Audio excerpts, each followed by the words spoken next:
All of a sudden, we hear pow, pow, pow. I'm like, hold on, let me duck, drop, and roll. Like, what? Basically, girl, they just like was popping firecrackers, popping fireworks. I was like, oh my God, these don't sound like fireworks. These sound like bombs. No shade. On January 20th, 2026, Riverside Park, Houston, Texas, a quiet evening turned deadly when what should have been a routine night for a man and his future bride became a violent confrontation that would leave lives shattered. From planning a wedding, imagining a loving future, to planning a funeral in an instant. At around 9:30 p.m., Houston police received multiple 911 calls reporting multiple gunshot sounds near Riverside Park. When officers arrived, they found 41-year-old James Tolen lying motionless beside his truck, fatally wounded by a gunshot to the stomach.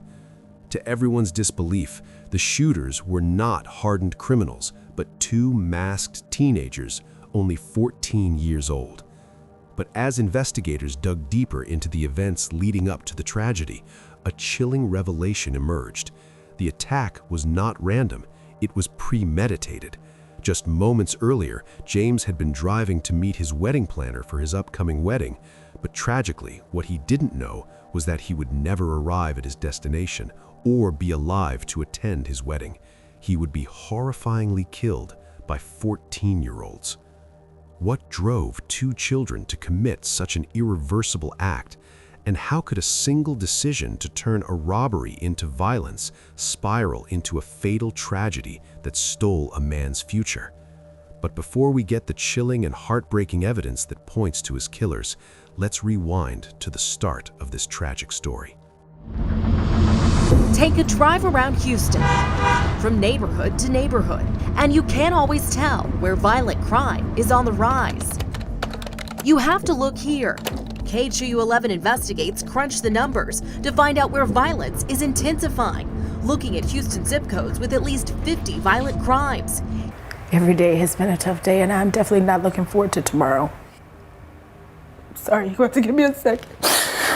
It could have been anyone's dad, it could have been anyone's mom, it could have been absolutely anyone in the city of Houston, like, could be going through what I'm going through right now, and that's just not acceptable. It's not okay, because this is hard. I'm sorry. This is so hard and it is painful. It just makes me so angry that they could be so careless with this man's life. They could be so careless with this man's life because they wanted a car.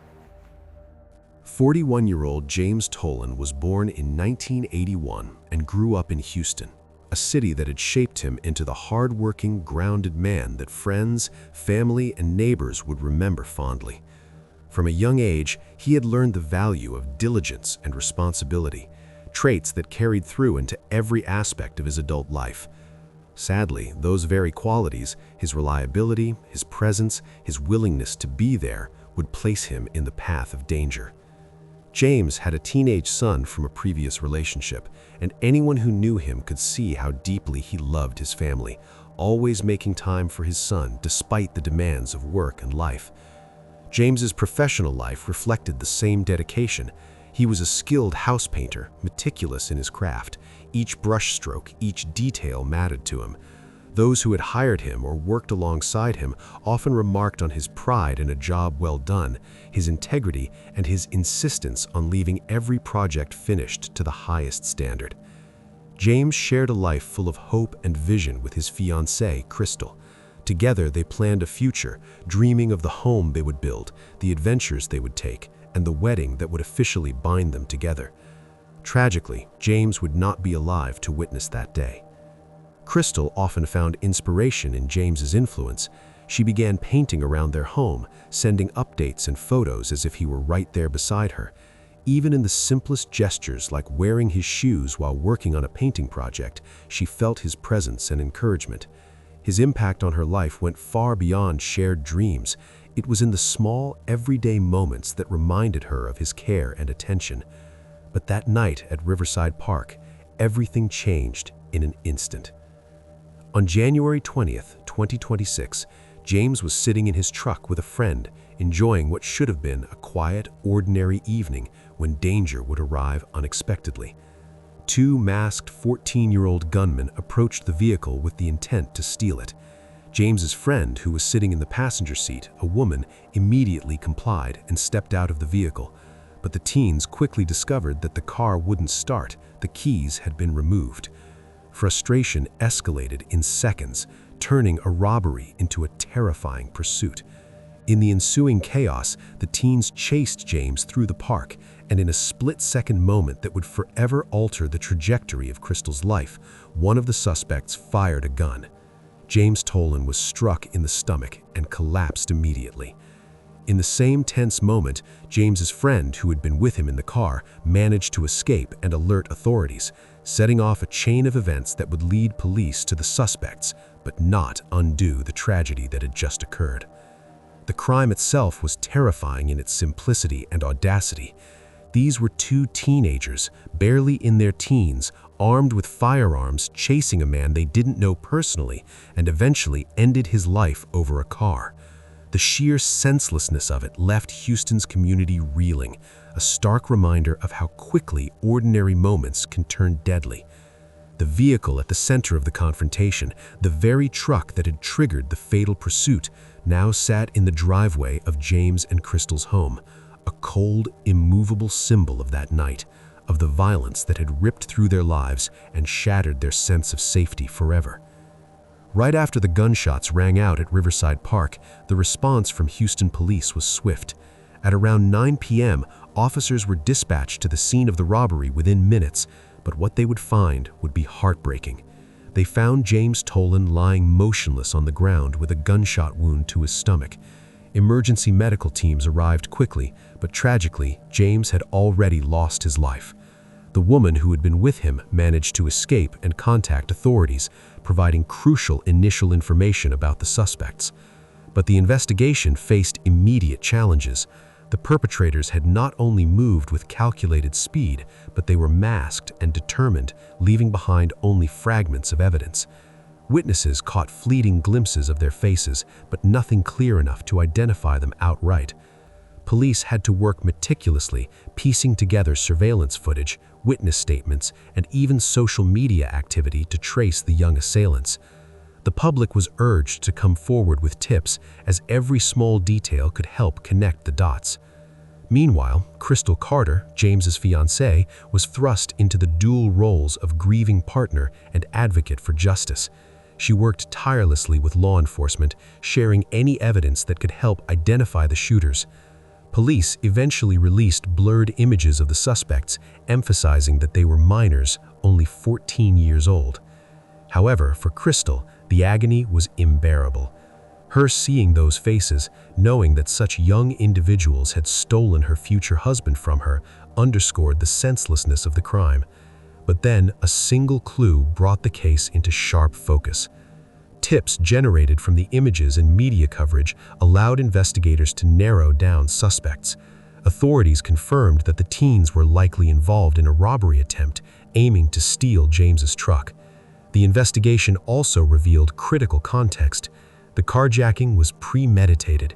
The suspects had been targeting vehicles in the Riverside Park area and had approached James and his friend with clear intent to commit a robbery.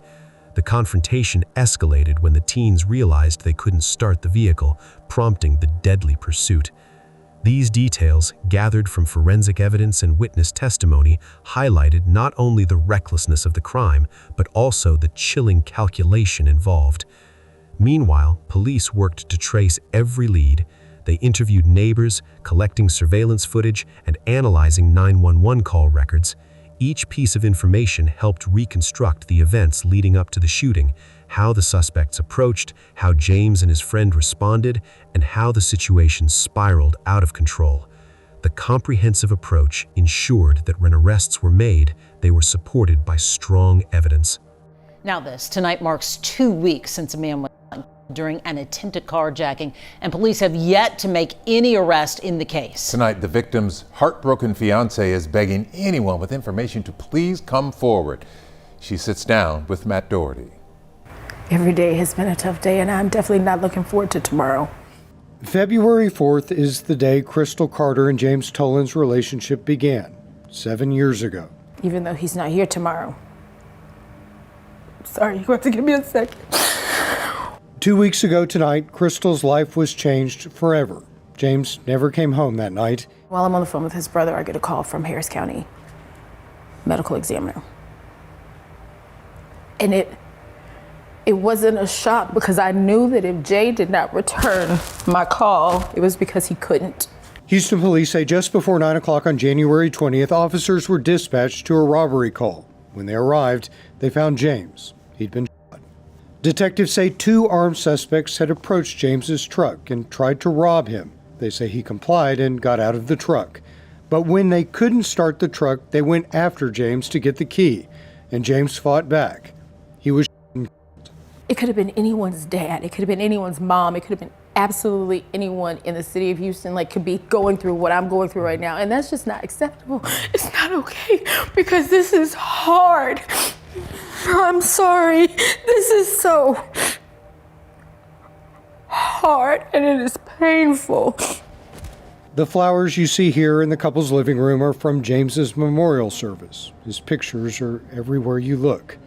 Now Crystal is on a mission. Nothing is more important to me than to find the people who did this to James. She wants everyone to see the photos and video of the 2 men Houston police are calling persons of interest in this case. As many platforms as possible, that has been my #1 priority. Now that the funeral is over, there are other things that Crystal has to do, like caring for James's teenage son who just lost his dad.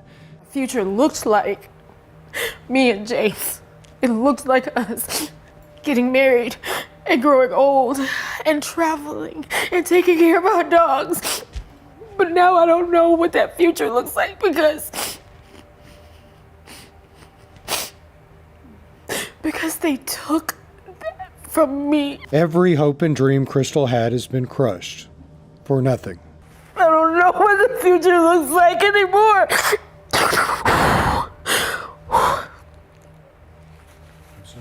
I'm so mad. God, I'm sorry.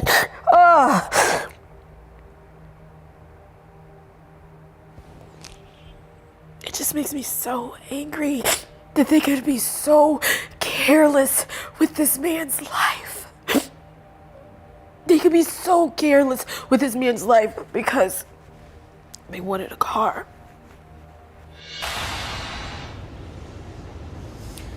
Crystal is hopeful that someone watching tonight will be able to identify those 2 persons of interest. If you think you can, you should call Houston Police or Crime Stoppers at 713-222-TIPS. Lynn and Mia. Poor Crystal, just gut-wrenching heartbreak right there. We hope someone comes forward soon for her sake. Yeah, frustration, anger, and you hear the pain in her voice. We thank you for sharing her story. We hope the family gets justice. Soon enough, the perpetrators would be caught. By October, law enforcement had secured both suspects in the Harris County Juvenile Detention Center. They were apprehended shortly thereafter and charged with capital murder, a rare but necessary step given the severity of the crime and the ages of the suspects. The arrest process underscored the sensitivity of the case. These minors facing such serious charges require careful handling, and authorities had to balance public safety with the legal protections afforded to juveniles. Investigators emphasized that while the suspects were only 14 years old, the brutality and premeditation of their actions demanded accountability. The decision to pursue capital murder charges reflected not only the gravity of James Tolen's death, but also the broader concern about rising juvenile involvement in violent crimes. For the Houston community, the arrests brought a measure of relief, yet they also sparked difficult conversations about how children so young could be drawn into such destructive paths and what could be done to prevent similar tragedies in the future. But for Crystal, this is a bittersweet relief.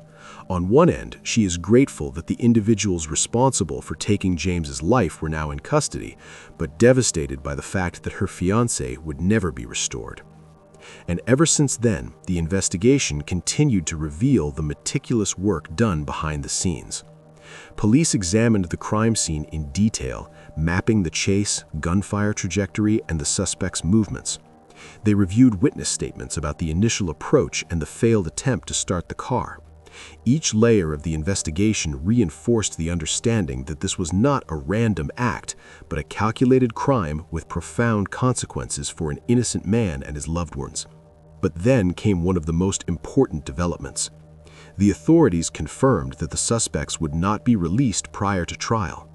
While the court system would treat them as juveniles, the gravity of the capital murder charges ensured that both teens would remain in custody, at least until the case proceeded through the juvenile justice system. This provided some measure of relief for Crystal and James's family, though it could never undo the tragedy. And right at that moment, the community began to rally. News outlets shared the story widely, generating tips and providing transparency about the arrests. Citizens were reminded that justice requires both diligence and cooperation. And in this case, the combination of public support and investigative perseverance proved crucial in identifying the perpetrators. Soon enough, it became evident that this case would be a landmark for Houston. Rarely do suspects so young face capital murder charges, and the handling of the investigation, the arrests, and the public communication set a precedent for balancing the protection of minors with accountability for violent crimes. Families affected by the tragedy closely watched every development, hoping that these arrests would provide a measure of closure and begin the process of healing. And ever since then, the arrests marked the start of a long judicial process. With suspects in custody, investigators could focus on building a complete case, ensuring that the evidence was thorough and that all aspects of the crime, from planning to execution, were documented. The stage was set for a trial that would test the limits of the juvenile justice system while honoring the memory of James Tolen. From shootings to robberies in high-end shopping spots, we are taking a look at violent crime and which neighborhoods are seeing the biggest increase. KHU11 Investigate is crunching the numbers and found surprising results. Here's Grace White. Take a drive around Houston, from neighborhood to neighborhood, and you can't always tell where violent crime is on the rise. You have to look here. KHU11 Investigates crunch the numbers to find out where violence is intensifying, looking at Houston zip codes with at least 50 violent crimes. Here's the 3 that increased the most since 2019. Number 3, 77075, just south of Hobby Airport. Violent crime up there, 58%. In that area, there are a lot of apartment complexes, and we found a number of robberies and assaults in this zip code happening there. We have an apartment enforcement unit, so it's not just the criminal aspect of it, but it's quality of life issues. Belinda Knoll is an assistant chief for Houston Police. She's over the Criminal Investigation Command and says they're also looking at their own data, moving assets based on increasing crime. Different areas within the city have specific issues, population density, prevalence for gang crime. The commanders of those areas are always looking at what issues they may be having, what resources they need. Number 2, 77019. It stretches from River Oaks to near downtown, along Buffalo Bayou Park. Violent crime in this zip code up 65%. Long Island Parkway, a lot of people park their vehicles to go run. You know, criminals are going to go where they know they can basically get the biggest bang for their buck. And the number 1 zip code, 77027, including River Oaks District and Highland Village. It's up 109% since 2019. You're almost afraid to go into the shopping centers again. Shopping centers that have become targets for thieves, going after high-end watches, purses, and cars. I mean, they know what they're doing. The spot with the most activity? The CVS on Westheimer and 610. The same shopping center where New Orleans police detective Everett Briscoe and his friend DJ Recalfi were. HPD arrested 2 men for those. They tend to follow them home. Then weeks later, at a press conference, announced 24 arrests. Suspects accused of running a crime ring in the Galleria area. Are you convinced that you shut down that ring? I know we made a lot of good arrests in that. What's your message to Houstonians who look at the headlines and think, we live in a violent city? I would say there are still really good people in the city, and just to recognize that they are part of the equation, and the Houston Police Department can't do everything by ourselves. We need our citizens, we need our communities to be involved. When we looked at the numbers, there was a downward trend. Violent crime across the city is down 5% from last year, but it's still higher than it was pre-pandemic. Grace White, KHOU 11 News. Meanwhile, with the suspects now in custody, the focus shifted to the people left behind. Crystal's heartbreak became the lens through which the public understood the tragedy, and it was in her grief that the depth of the loss became real. From planning a wedding to attending the funeral, she shared the raw reality of her pain, the disbelief that someone so devoted, so loving, could be taken in such a callous and fleeting moment.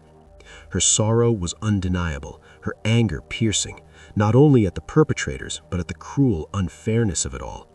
James was a father, a loving fiancé, a skilled craftsman, a man who lived with integrity, and yet, in the blink of an eye, his life was gone. For Crystal, James's death was not just a loss, it was the shattering of a shared dream, a rupture in the life they had been carefully building together. In the aftermath, she clung to memories and the small, tangible reminders of his presence in her life, finding solace in the love they had shared, even as she faced the unthinkable reality of living without him. But the effect of that night extended far beyond the immediate tragedy. The suspects, both only 14 years old, would soon enter the complexities and challenges of the juvenile justice system, facing questions about accountability, intent, and the consequences of youthful recklessness. But in that moment, the focus was on James, on the father whose presence could no longer guide, protect, or nurture, on the fiancé whose dreams and plans with Crystal would never come to fruition, on the friend and craftsman whose absence would leave an unfillable void. What investigators soon uncovered revealed a truth that was both chilling and sobering. This was not just a robbery gone wrong. It was a violent encounter that underscored the vulnerability of ordinary people, the dangers posed when young individuals are armed and unrestrained, and the ripple effect of one moment of recklessness. It highlighted how one act of violence could extend far beyond the immediate victims, impacting families, children, neighbors, and the community at large, leaving scars that would not easily heal. The death of James Tolen became more than a headline. It became a cautionary tale of lost potential, of grief unmeasured, and of a city left to confront the heartbreak of a life cut tragically short. Crystal Carter, along with James Tolen's family and the wider Houston community, was left devastated in the aftermath of his death. For Crystal, the grief was immediate and all-consuming. She had lost her fiancé, the man she had shared 7 years of her life with, in an instant. The dreams they had built together, from planning a wedding to traveling, growing old side by side, and caring for their beloved dogs, were all stolen that night. In the days that followed, Crystal's sorrow became a rallying cry for justice. She spoke openly about the pain of losing James, reminding others that behind every headline was a human being with hopes, commitments, and a future. Her voice carried the weight of both love and loss, underscoring how one reckless act had shattered not only her life, but also the lives of everyone who knew James. Crystal described her heartbreak vividly, recounting the shock of losing James and the anger at how carelessly his life had been taken. Her grief was compounded by the fact that the perpetrators were only 14 years old. The idea that teenagers could inflict such violence on an innocent adult was both frightening and heartbreaking. And then there was the impact on James's teenage son. Overnight, he went from having a father present in his life to facing the unimaginable reality of loss. Crystal took on the responsibility of helping him navigate his grief while also grappling with her own pain. The couple's home, once filled with plans for a wedding and shared life, became a place of mourning, memorials, and reminders of what was taken from them.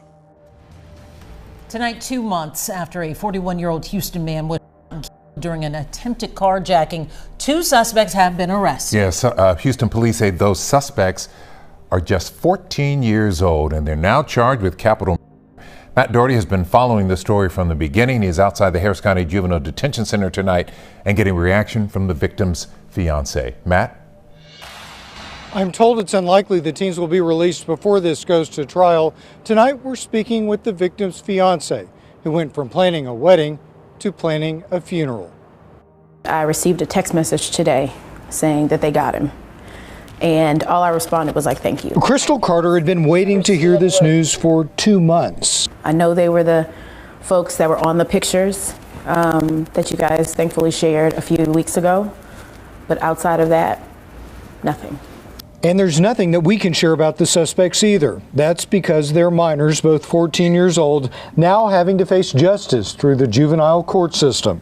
We now have to blur their faces in the images provided by police. Crystal says these pictures are what led to the tips that helped identify them. Crystal's 41-year-old fiancé, James Tolen, was killed on January 20th while at Riverside Park during what police say was a carjacking. They say the teens were after his truck, which now sits outside the garage of Crystal's home. Oh, Lord, I thought I was going to get through this. I was trying real hard, Matt. Crystal and James had been together for 7 years and were inseparable. They'd traveled the world together and were planning to get married this year. Without him, Crystal is taking it one day at a time. Jay used to paint. He was an amazing, amazing house painter. And I've started painting some in our house. And I wear his shoes when I paint. And I'll send a text message of our time lapse. I'll text it to him, be like, baby, look at what I did. Crystal's grief is tempered today by the news of the 2 arrests. She says she's grateful the suspects, who police say took her future husband and love of her life, won't be able to do this to anyone else. Matt Doherty, KHOU 11 News. Hopefully some justice and some peace for her. The community responded with sympathy and outrage. Friends, neighbors, and local residents expressed their sorrow, anger, and support for Crystal and James's family. Riverside Park, the site of the crime, became a place of reflection as people tried to comprehend the senselessness of the violence. And just when it seemed there might be no solace, the funeral offered a space for mourning and remembrance. Family, friends, and community members gathered to honor James's life, celebrate his love, and acknowledge the profound loss they all shared. The flowers, photos, and memorials filled Crystal's home in the funeral service, each gesture a testament to the impact James had on everyone who knew him. Meanwhile, the wider Houston community began to grapple with the reality that violent crime can touch anyone at any time. James's death highlighted not only the dangers of street crime, but also the vulnerability of everyday citizens. People questioned how such a tragedy could occur and what could be done to prevent similar acts in the future. But then, amidst the grief and community response, there was hope. Crystal continued her efforts to keep James's memory alive, sharing information about the suspects, advocating for justice, and ensuring that others could learn from the tragedy. Her voice became a powerful reminder that victims' families often carry the responsibility of raising awareness, keeping memories alive, and encouraging action to prevent future tragedies. She spoke at community gatherings, worked closely with law enforcement, and used every opportunity to remind people that James was more than a headline. He was a son, a fiancé, a friend, and a man whose life mattered. And ever since then, the story has resonated far beyond Riverside Park. It has become a symbol of how quickly violence can shatter ordinary lives and how communities must come together to confront it. It reminds viewers to be vigilant, to value the lives of loved ones, and to recognize that the consequences of violence ripple far beyond the immediate victims. Crystal's message is clear. Lives are precious. Justice matters, and community vigilance can help protect others from suffering similar loss. Finally, the story concludes with a call to action. If you or someone you know encounters violence, coercion, or unsafe situations, reach out to authorities or support networks immediately.